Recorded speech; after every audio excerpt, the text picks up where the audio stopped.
All right.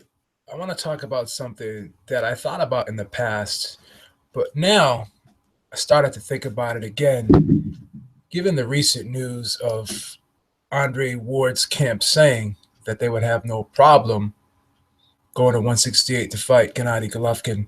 Now that it's been mentioned by Gennady Golovkin's team that if he could not get a Billy Joe Saunders fight or a Canelo fight, that he would consider, or that they're pretty set that they are going to move up to 168 if those other two fights do not materialize.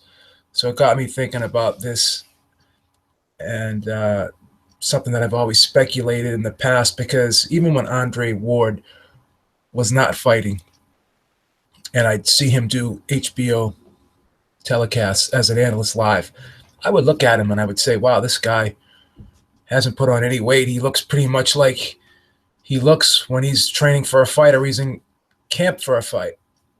So he's the type of guy where he never really ballooned up in between fights. I've never seen that from him. And even when he was fighting at 168, he pretty much walked around at 180. And I speculate that he walks around pretty much close to that weight right now, maybe 183-ish, 184-ish, if that, or possibly even closer to 181, 182. So I don't think that the cut for 168 was really that big of a deal for him.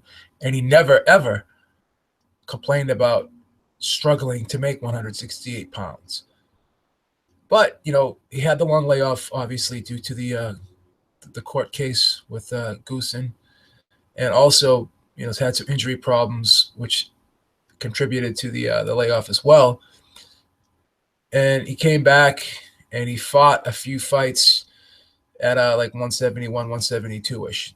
So why did he go up to light heavyweight? Is this something that he really needed to do because of him growing out of the 168 pound weight class? Or was this something that he really had no choice but to do? And again, I don't want to be the conspiracy theorist, but let's take a look at, what had transpired since Andre Ward had come back. Obviously, fighting on HBO, I believe he has a contract with HBO. I don't know the details and the exact terms behind it, but he has fought exclusively on HBO for the most part. And his last fight was on HBO pay-per-view. So HBO basically had been giving Andre Ward a hard time, prior, due to his opponent selection. They've denied or rejected, I should say, opponents of his in the past. And they were really, really focusing, and they seem to be hell-bent on making this fight with Sergey Kovalev.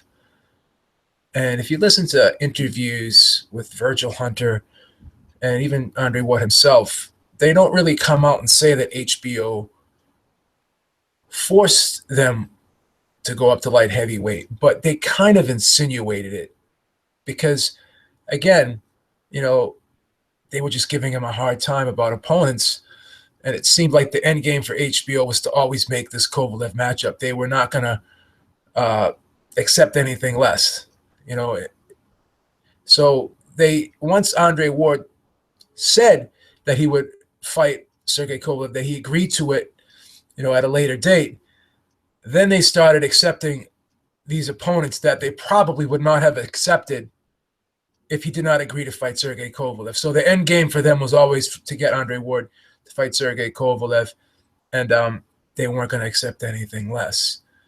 So by them basically not accepting or approving Andre Ward opponents prior to him agreeing that he would fight Sergey Kovalev, were they basically forcing him to go up to 175, or they wouldn't put on any of his fights?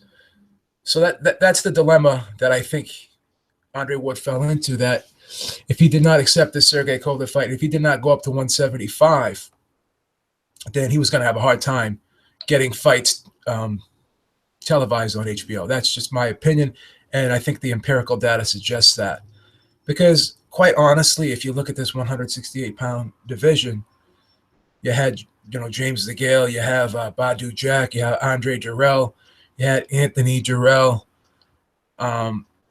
Gilberto Ramirez. So this division was still a pretty solid division when Andre Ward came back into it. And if you really look at it, if Badu Jack goes up to 175, you still have Gennady Golovkin waiting in the wings to go to 168.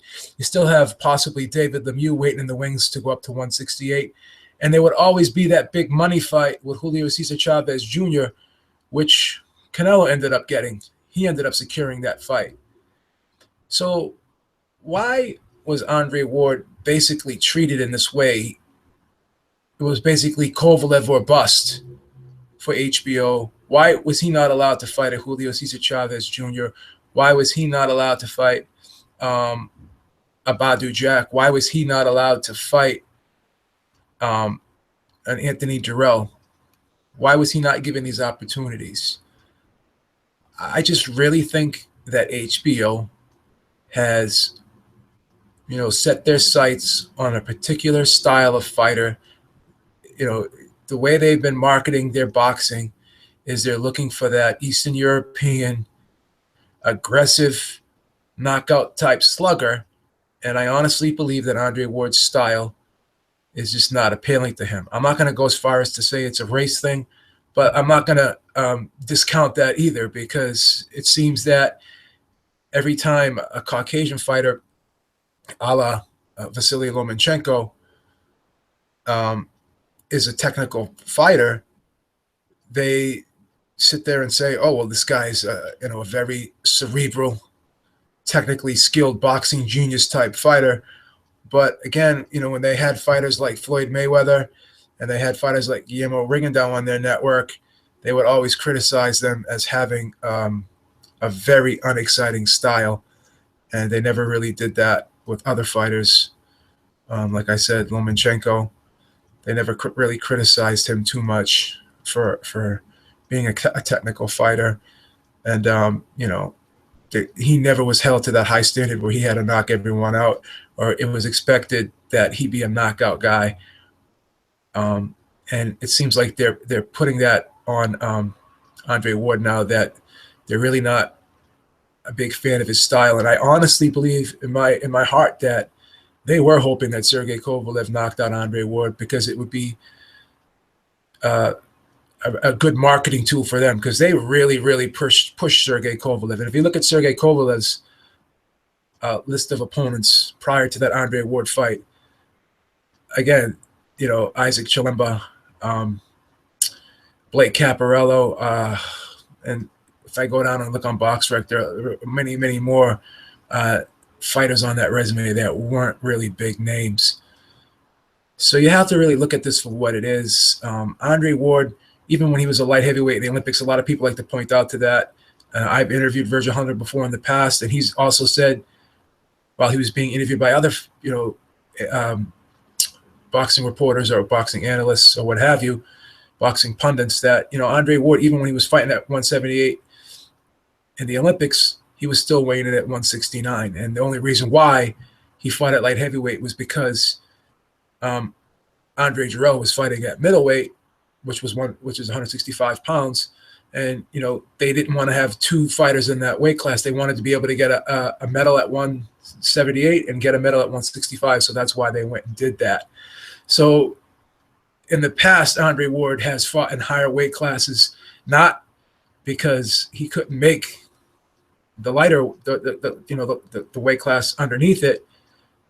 It's basically, for other types of reasons. It's not, in other words, he's fought before in weight classes that were higher than the weight class that he could actually make weight in. So it's never been, or for the most part, from what I've seen in the past, he's never had a problem. He's never been an exceptionally big guy. He's never had a problem making, a 165 or 168 pound weight. He even turned pro at middleweight, and he worked his way up to 168. So he's never really been a big guy. So this wouldn't be the first time he fought in a weight class higher than a weight that he could actually make. So I think there's been other reasons why he moved up to 175. I think it was basically a push from HBO. I believe he was forced up there, to be honest with you.